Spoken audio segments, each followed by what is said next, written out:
সুপ্রভাত বন্ধুরা, তোমরা সব কেমন আছো? আশা করি তোমরা সবাই ভালো আছো। তো আমরাও ভালো আছি। তো দেখো, এখন বাজে ঘড়িতে 6:30। তো আমি এখন ঘুম থেকে উঠে পড়েছি। তো ঘুম থেকে উঠে প্রথমে গেট খুলে তারপর গেটে সামনে যেমন জল দিই, প্রতিদিনের মতো সেরকম জল দিয়ে তারপর বাসি মুখ ধুয়ে চলে এসেছি বিছানাটা প্রথমে গোছ করতে। প্রথমেই দেখো, আমি এই ঘরের বিছানাটা ঝাড়ু মেরে নিচ্ছি। তো এই চাদরটা সেদিনে আবার এই ঘরে বিছিয়েছি, কারণ এই ঘরের বিছানাটা তো কালকে রোদ দেওয়ায় বেছানো হয়েছিল, সেটা তো দেখিয়েছি। তো সেই তখনই আমি এই বেডশিটটাও চেঞ্জ করেছিলাম। তো সেই চেঞ্জ করাটা আর তোমাদের সাথে শেয়ার করা তখন হয়নি। তো তারপর দেখো, বেডশিটটা ভালো করে ঝাড়ু মেরে নিলাম। আর মেরে নিয়ে তারপর ছেলের স্কুলে মানে যে বই থাকে আর কি, সেই টেবিলটা গোছানোই ছিল। তো তবু একটু ধুলো ধুলো মনে হচ্ছিলো, তো সেই জন্য আমি ধুলোগুলোকে সুন্দর করে মুছে নিচ্ছি আর কি। আর দেখো, এই যে বইগুলোকে একটু সরিয়ে সরিয়েও মুছে নিচ্ছি। তো আজকে না খুব সকাল সকাল মনে হচ্ছে যেন আমি ঘুম থেকে উঠে পড়েছি। না হলেও প্রায় 7টা 7:30 তো মতো বেজে যায়, কারণ আমার একটু রাত্রে লেট করে আমাদের ঘুমানো হয়। তো সেই জন্য সকালে উঠতেও দেরি হয়ে যায়।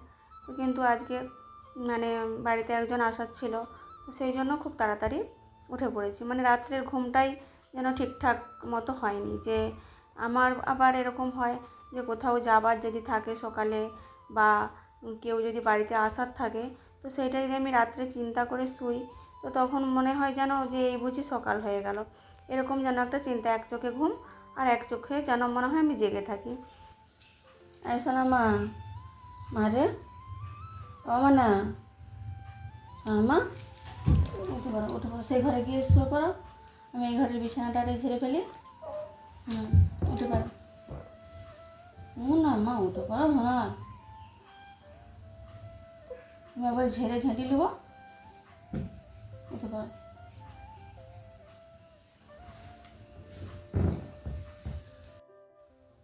তো বন্ধুরা দেখো, আমার ছেলে টিউশন যাবে, ও উঠে ব্রাশ করে নিয়েছে। আর আমি ওকে তাড়াতাড়ি করে তুলে দিলাম, কারণ ও টিউশন যাবে 7টা বেজতে 10 মিনিট বাকি, এরকম সময় ওর টিউশন থাকে। তো উঠে ব্রাশ করলো, তারপর জামা টামা চেঞ্জ করে আবার ও টিউশন যাবে, রেডি হয়ে গেছে। তো আমিও ওর সাথে বাইরে বেরিয়ে এলাম, কারণ আমিও দরজাটা বন্ধ করে দেবো। কারণ আমাদের এখানটা সকাল আর সন্ধ্যায় এত মশার উপদ্রব হয়। দুপুর টাইমটা অতটা হয় না, সকালবেলাটা আর ঠিক বিকেল 4টের পর থেকে এত মশা হয় যে ওই সময়টা দরজা খুলে রাখলে মশার কাজই করতে দেবে না, এত কামড়াতে থাকবে। তো তারপর দেখো, ছেলে চলে যেতে আমি দরজাটা বন্ধ করে তারপর চলে আসলাম এই রুমে মেয়েকে তুলতে। তো তারপর দেখো, মেয়েকে ঘুম থেকে তুলে নিয়েছি। ও তো কিছুতেই উঠতে চাইছে না, ওরও চোখে প্রচণ্ড ঘুম। তো আমি বললাম, সেই ঘরের বিছানা আমি গোছ করে দিয়েছি, তো তুই সেই ঘরে গিয়ে একটু বস, আর আমি এই ঘরের বিছানাটা গোছ করে নিই। তো তাই মেয়ে চলে গেল সেই রুমকে, আর আমিও সেই ফাঁকে মশারিটা গুছিয়ে নিয়ে তারপর জানলাটা খুলে দিলাম। খুলে দিলে সূর্যের আলোটা বেশ হালকা মতো ঘরে ঢুকছে, সেটা যেন ভালো লাগছে। আর যে কোনো রুমের মধ্যে যদি একটু সূর্যের আলো বাতাস ঢুকে, যেন একটা শান্তি অনুভূতি হয়। আমার তো হয়। আবার অনেকেই থাকে যারা সবসময় দরজা জানালা সমস্ত কিছু বন্ধ করে থাকতে পছন্দ করে। আর আমার আবার মনে হয় যে ঘরে আলো বাতাস না ঢুকলে যেন ভালো লাগে না, এইরকম। তো যার যেমন অনুভূতি সে সেইভাবে প্রকাশ করে। তো যাই হোক, দেখো তারপর আমি এই বিছানাটাও গোছ করে নিচ্ছি। আর দেখো, এই বেডশিটগুলো সাদার উপরে, সেই জন্য না খুব নোংরা হয়, কিন্তু দেখতে ভালো লাগে সাদা। আর নোংরা হওয়ারও প্রচণ্ড থাকে, কি বলবো। তবু যখন ছোট ছোট একদম ছিল বাচ্চারা, তখন সাদাটা অতটা ইউজ করতাম না। এখন একটু ওরা বড় হয়ে গেছে, সেই জন্য। আর এই চাদরগুলো না খুব বড়, এগুলো আমাদের দাদাভাই বাইরে থেকে এটা নিয়ে আসে এই চাদরগুলো। আর এত পরিমাণ বড় যে খাটে বেছানোর পরেও তারপরেও 2 হাত করে প্রায় এদিক ওদিক ঝুলে। তো সেগুলোকে আমি গুজে রাখলে বিছানাটা সুন্দর থাকে, এদিক ওদিক আর হয়ে যায় না। তো তারপর দেখো, যাই হোক, বিছানা গোছানোর পর আমি এবারে চলে আসলাম শোকেসটা একটু মুছে নিতে। কারণ প্রতিদিনের ধুলো যদি প্রতিদিনই মুছে নেওয়া যায় না, তো ধুলোটা কমও হয়, দেখতেও সুন্দর লাগে, আর মনেও যেন শান্তি থাকে। তো সেই জন্য আমি ভাবলাম যে আজকে একটু সকালে যখন খুব তাড়াতাড়ি উঠে পড়েছি, তো আজকে এক্সট্রার কাজগুলো করাই যাক। তো এমনিতেও প্রতিদিন ঘর ঝাড়ু মারা, বিছানা গোছানো, বাসন ধোয়া, রান্না, খাওয়া, এগুলো তো হতেই থাকে। আর এই মোছামুছির কাজগুলো প্রতিদিন হয়তো হয়ে ওঠে না, আবার মাঝে মাঝে আবার যখন সময় হয় তখন করে ফেলি। তো যাই হোক, দেখো তো আমি আবার শোকেসটা মোছা হয়ে গেছে, তো তারপর চলে আসলাম ড্রেসিং টেবিলটা মুছতে। তো দেখো এখন এই ড্রেসিং টেবিলটা মুছতে গিয়ে দেখতে পেলাম এই যে দেখালাম তোমাদেরকে, এটা আমাকে আমাদের দাদাভাই এটা এক বছর আমার বার্থডেতে গিফট করেছিল। এমনিতেও আমাদের মেয়েদের অত বার্থডে আমাদের বাড়িতে তো হয়ই না কখনোই। তো এটা সে এমনি তাকে আমি সবসময় রাগিয়ে বলতাম যে তোমাদের সব বার্থডে পালন করা হয়, আমি তোমাকে হ্যাপি বার্থডে বলি, তো তুমি আমাকে কখনোই বলো না। তো সেই জন্য ও এক বছর আমাকে এটা বার্থডের দিনে না জানিয়ে গিফট করেছিল। তো এটার খুব সুন্দর একটা মিউজিকও আছে। তো দেখো একটুখানি মানে ভেঙে গেছে, কিন্তু আমি তবুও যত্ন করে মানে সুন্দর করে সাজিয়ে রেখেছি। তো তারপর দেখো যে এখানটায় একটা ব্যাগ থাকে, ওই ওষুধপত্র এটা সেটা ওর ব্যাগের মধ্যে ঝুলিয়ে রাখি। তো ব্যাগটার মধ্যেও দেখছি মাকড়সা ফাঁদ করে ফেলেছে, তো সেই জন্য একটু ব্যাগটাও মুছে নিলাম। মুছে নিয়ে দেখো পুরো ঘরটাকে ঝাড়ু মেরে নিচ্ছি। আর এই যে প্লাস্টিকের ঝাড়ুটা, আজকে ঝাড়ু মারতে মারতে গিয়ে দেখলাম যে ওর ঘাট মানে যেখানটা আছে আর কি, মানে ফুলগুলো লাগানো আছে, তো ওই জায়গাটা না একটু মানে বেঁকে গেছে, যেন ভেঙে ভেঙে যাবে এরকম মনে হচ্ছে। তো যাই হোক, তবু আমি ওই জন্য আস্তে আস্তে ঝাড়ু মারছি। তো তারপর দেখো এই রুমটা পুরোটাই ঝাড়ু মারা হয়ে গেছে, একদম গোছানো কমপ্লিট। তো তোমরা বন্ধুরা দেখে বলো তো রুমটাকে সুন্দর করে মোছামুছি করে পরিষ্কার করেছি, কেমন সুন্দর দেখাচ্ছে। যদি ভালো দেখায় অবশ্যই তোমরা সেটা আমাকে মানে কমেন্ট করে বলবে আর কি। হ্যাঁ, তো যাই হোক, দেখো এই ফুলদানিটাও মানে সুন্দর করে গুছিয়ে নিয়েছি। ওই আলমারিটা খুলতে গেলেই ফুলদানিটা পড়ে যায় সব সময়, তো সেই জন্য ওটাকে একটু ভালো করে সরিয়ে গুছিয়ে রেখেছি। তো তারপর এই যে ড্রেসিং টেবিলটা, মেয়ের স্কুল ব্যাগ, বাকি ওর বইপত্র, এই ছোট্ট একটা টেবিল এই টেবিলটার মধ্যে থাকে, ওটাও সুন্দর করে গুছিয়ে নিয়ে পুরো রুমটা তোমাদের সাথে আমি একটু শেয়ার করলাম। তো যাই হোক, দেখো যত সুন্দর করে গোছানো হোক, তো যত জিনিস দিয়ে গোছাবে তত সুন্দর তো ঘর লাগবেই। কিন্তু বেশি আবার হাবিজাবি এটা সেটা দিয়ে সাজালেও তাতে আবার মাকড়সার ফাঁদ হয়। কারণ আমিও যখন পুরোনো বাড়িতে থাকতাম, সেখানে আমি এই ফুলদানি এটা সেটা দিয়ে মানে বেশি ফুলদানি প্রচণ্ড ছিল একটা রুম, তাতেও এটা সেটা এই বোতল কেটে ওই উল দিয়ে এটা সেটা করে বানিয়ে ফেলতাম। তো সেগুলোকে বানিয়ে করতাম ঠিকই, কিন্তু 1-2 মাসই ভালো থাকতো, তারপর আবার সেগুলো এই উনানের রান্না করার ঝুল বাকি এই মাকড়সার ফাঁদে নষ্ট হয়ে যেত। তো তখন যেন আবার মনে হতো ফেলে দিই, ঘরটা গ্যাঞ্জাম লাগছে এই সেই। তো যাই হোক, সেই জন্য এখন আর বেশি হাবিজাবি আমি আর পছন্দ করি না, যতটা দরকার ততটাই রেখেছি আর কি। তো তারপর দেখো সকালে আমার একটা ফোন এসেছিলো, তো সেই জন্য সেই ফোনেতে আমি এখন কথা বলছিলাম। তো ফোনে কথা বলতে বলতেই আমি ভাবলাম যে জানলাটা ডাইনিংয়ের খুলে দিই আর টেবিলটাও একটু মুছে নিই। তো ডাইনিংয়ের দেখো জানলাটা খুলে দিয়েছি, কী সুন্দর সূর্যের আলোটা এসছে। আর এটা যেহেতু আমাদের পূরব দিকে জানলা, তো সূর্যটা উঠলে না এই জানলাটা দিয়েই সর্বপ্রথম আমাদের ডাইনিংয়েতে রোদটা এসে ঢুকে, আর খুব ভালো লাগে। শীতকালে যখন সূর্য ওঠে তখন কিন্তু সূর্য ওই সোজাসুজি থাকে না, একটু সরে যায়, তো তখন অতটা আসে না। কিন্তু গরমকালে বর্ষাকালে এই কালগুলো নেই, কিন্তু জানলা খুললেই একদম রোদ আসে। তো তারপর দেখো ফোনটা রেখে দিয়ে আমি তারপর এই যে এখানে একটা পাখা আরে পড়েছিল সেগুলোকেও গুছিয়ে নিলাম। গুছিয়ে নিয়ে তারপর এই যে পুরো ডাইনিংটাও ঝাড়ু মেরে নিচ্ছি। আর এখানে দেখো অনেক দিন ধরে একটা মানে সাবান 4-5টা কেনা হয়েছিল, এই জায়গাটাতেই রয়ে গেছে। তো সেই সাবানগুলোকে একটা কালো চিকে করে বেঁধে গুছিয়ে নিলাম। নিয়ে তারপর আমি ভাবলাম যে ওটাকে গুছিয়ে রান্নাঘরে গিয়ে রেখে দেবো। তো তারপর দেখো বসার জায়গাটাও আমি এখন ঝেড়ে মানে ঝাড় দিয়ে নিচ্ছি আর কি। মানে এখানেও যত মশা, যেহেতু আমাদের সারাদিন অনেক 2টো প্রায় মশা মারা ধূপ জ্বালা হয়, তো মশা টশা এদিক সেদিক পড়েছিল, তো সেগুলো পুরো ঝাঁট দিয়ে নিয়েছি। তো দেখো ঝাঁটপাট দিয়ে একদম চলে এসেছি রান্নাঘরে বাসন ধুতে। তো দেখো কালকে রাত্রে আমি বাসন ধোবো ভেবে 2-3টে থালা মেজে ফেলেছিলাম। তো মাজার পর যে ডাক্তারবাবুকে যে সেদিনে দেখিয়েছিলাম, উনি একটা মানে ওষুধ দিয়েছেন, তো জানি না ওটা ওষুধেরই হয়তো সাইড এফেক্ট বা কী, যেটা খাওয়ার পর আমার মাথাটা খুব ঘুরছিল। তো সেই জন্য না আমি আর বাসনগুলোকে রাত্রে ধুতে পারিনি, ভাবলাম যদি পড়ে যাই, তো সেই জন্য গিয়ে তাড়াতাড়ি করে শুয়ে পড়েছিলাম। হ্যাঁ, তো আজকের জন্য ভাবলাম যে দেখো বাসনগুলো ধুয়ে নিই। সত্যি কথা বলতে যদি রাত্রের বেলার বাসন রাতেই ধুয়ে রাখা হয়, সকালে উঠে না কিচেনটা দেখতে খুব সুন্দরও লাগে, আর দেখলে যেন মনটাও পরিষ্কার হয়।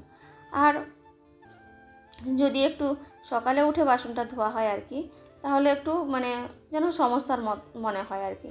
তো যাই হোক, যেদিন যেমন সেদিন তেমন তো করতেই হবে।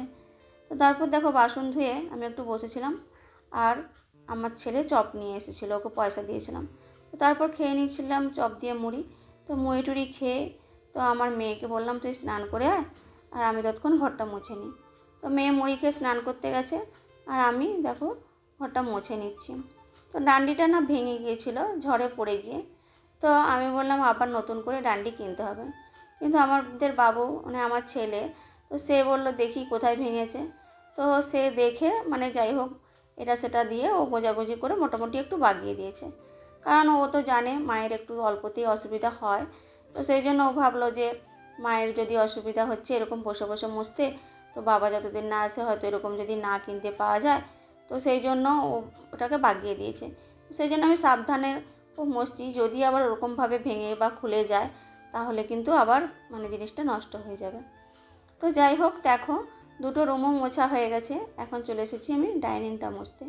সত্যি কথা, প্রতিদিনের যদি কাজ প্রতিদিন টাইম টু টাইম করা হয় আর ঘরটাকে যদি সুন্দর করে গুছিয়ে রাখা হয়, মনের মধ্যে যে কী শান্তি লাগে সে বারবার মানে কথাটা আমি রিপিট করছি, কিন্তু সত্যিই সত্যিই শান্তি লাগে।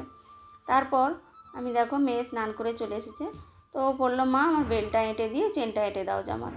তো দেখো ও সাদা জামাটা পরে নিয়েছিল, আর আমি ওকে ব্লু জামাটা পরিয়ে দিয়ে ওর বেলটা স্কুলে যাবে বলে মানে রেডি করে দিচ্ছি আর কি।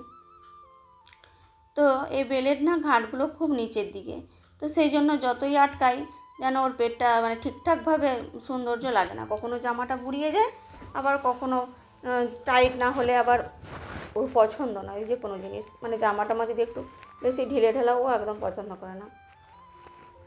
তো তারপর দেখো ওকে রেডি করে দিলাম, আমারও ঘরটার দিকে মোছা হয়ে গেছিলো, শুধু গেটের সামনেটা বাকি ছিল। তো আমি বাবুকে বললাম যে বাবু ওর অনেকটা পড়া বাকি ছিল টিউশনের, সেই জন্য ও স্কুল আজকে আর যায়নি, সেই পড়াগুলো করবে বলে। আর আমিও ভাবলাম যে নাই যাক, আর মেয়েকে তাহলে একটু দিয়ে আসো। তো দেখো এই যে মেয়েকে নিয়ে ও যাচ্ছে স্কুলে, আর আমিও বাইরে বেরিয়ে এলাম। তো মেয়েকে একটু টাটা করলাম, তো মেয়েও আমাকে টাটা করলো। তো চলে যাচ্ছে, সামনেই স্কুল, কিন্তু তবুও বাচ্চা মানুষ, ওদের মনে হয় একটু দিয়ে আসলে ভালো। তো তারপর দেখো আজকে আমি না কোনো কাচাকুচিটা করিনি, কারণ ইচ্ছে করেই করিনি, যে প্রতিদিনের কাচাকুচি আর ভালো লাগে না। আজকে ইচ্ছে করে কয়েকটা জামা কাপড় মানে জমা করেই রেখে দিয়েছি, মানে অতিরিক্তটা থাকেনি আর কি, সেই জন্য। তো তারপর সেগুলোকে রেখে দিয়েছি বলে তাড়াতাড়ি স্নান করে একদম ঠাকুর ঘর মোছামুছি সমস্ত কিছু করে নিয়েছি। করে নিয়ে চলে এসেছি দেখো বাসন ধুতে ঠাকুরের পীতাম্বরী পাউডার দিয়ে। তো পীতাম্বরী পাউডার দিয়ে বাসনগুলোকে প্রথমে আমি ধুয়ে নিয়েছি, ধুয়ে নিয়ে আবার ভালো করে এমনি সার্ফ জল করেছিলাম, সেই সার্ফ জল দিয়ে যে ন্যাতা টাতাগুলো ধুয়ে নিচ্ছি, কারণ এইগুলোকেও ধূপের ছাইটাই পুরো একদম কালো হয়ে যায়। তো সেগুলোকেও ধুয়ে নিয়ে চলে আসলাম। এসে দেখো ঠাকুর ঘরে এসে একদম প্রদীপ জ্বালিয়ে আর ভগবানকে প্রসাদ দিয়ে দিলাম। ওই রোজের যা থাকে বাতাসা, মাঝে মাঝে ফলও দেওয়া হয়, যেদিন থাকে আপেল বা কলা টলা যাই থাকুক না কেন দেওয়া হয়। তো এই যে পরশু না কি দিনটা একাদশী গেল, সেদিনে আমার মেয়ে পুজো দিয়েছিল। তো সেদিনে সে আপেল দেখিয়েছিল ভগবানকে, আপেল আর কি কি ফল ছিল সেদিন ও দেখিয়েছিল।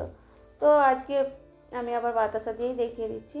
আর এই যে ভগবানকে যে তুলসী অর্পণ করতে হয় চরণে, তো সেই জন্য আমি একটু চন্দন ঘষে নিয়ে তারপর ভগবানের চরণে তুলসী দিয়ে দিচ্ছি। তো দেখো বন্ধুরা, সকাল সকাল পুজো করলে সত্যিই খুব ভালো লাগে, কিন্তু এক একদিন শরীর যদি না ঠিক থাকে বা কোনো রাতে যদি না ঠিক মতো ঘুম হয়, তো সকালে তো আলস্যতা লাগবেই, তখন আবার উঠতে দেরি হয়ে যায়। কারণ কি, আর যখন পুরনো বাড়িতে থাকতাম তখন এত পাশাপাশি অনেক বাড়ি ছিল যে সেখানে কারো না কারো গলার আওয়াজে ঘুম হতো না।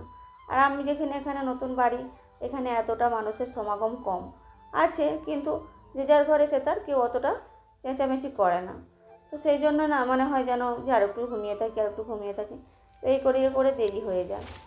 তো দেখো তারপর পুজো হয়ে গেছে, তো হয়ে যেতে এবারে আমি একটু ভগবানকে আরতি করে নিচ্ছি। তো আরতি করার পর আমি ভাবলাম যে কী রান্না করব। তো বাড়িতে তো ডিম ছিল, ভাবলাম যে ডিম করব, আর অনেক দিন পেঁপে খাওয়া হয়নি গাছে।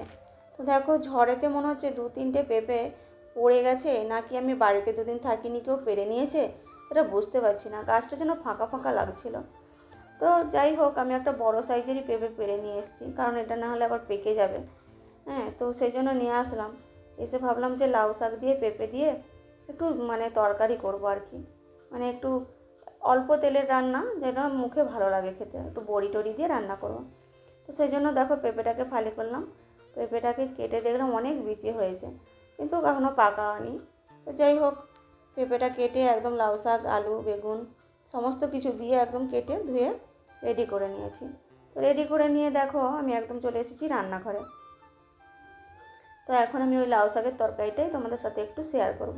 তোমরা ভাববে যে এ আবার কী রে বাবা, তো মানে লাউ শাকের তরকারি সবাই পারে। হ্যাঁ, সবাই তো পারে, কিন্তু আমি কিভাবে বানাই সেইটা তোমাদের সাথে আজকে শেয়ার করলাম।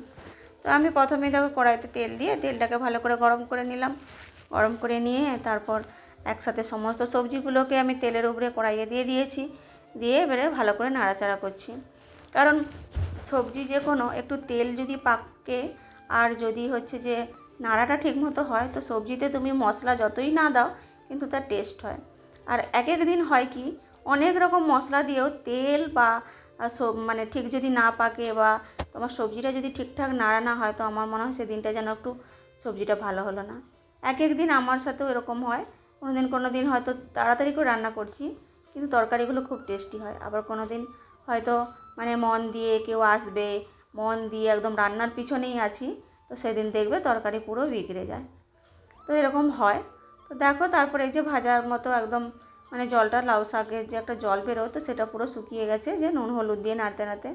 তো তারপর দেখো আমি একদম লঙ্কা গুঁড়ো, জিরে গুঁড়ো সব কিছু দিয়ে কষিয়ে জল ঢেলে দিয়েছিলাম। তো তারপর দেখো একবারে মানে তরকারিটা একটু ঢেলে নিয়েছি, আর লাস্টে একটু 5 ফোড়ন দিয়ে আর কি সম্মুড়বো। তো তার আগে ভাবলাম দুটো বড়ি দিলে ভালো হয়।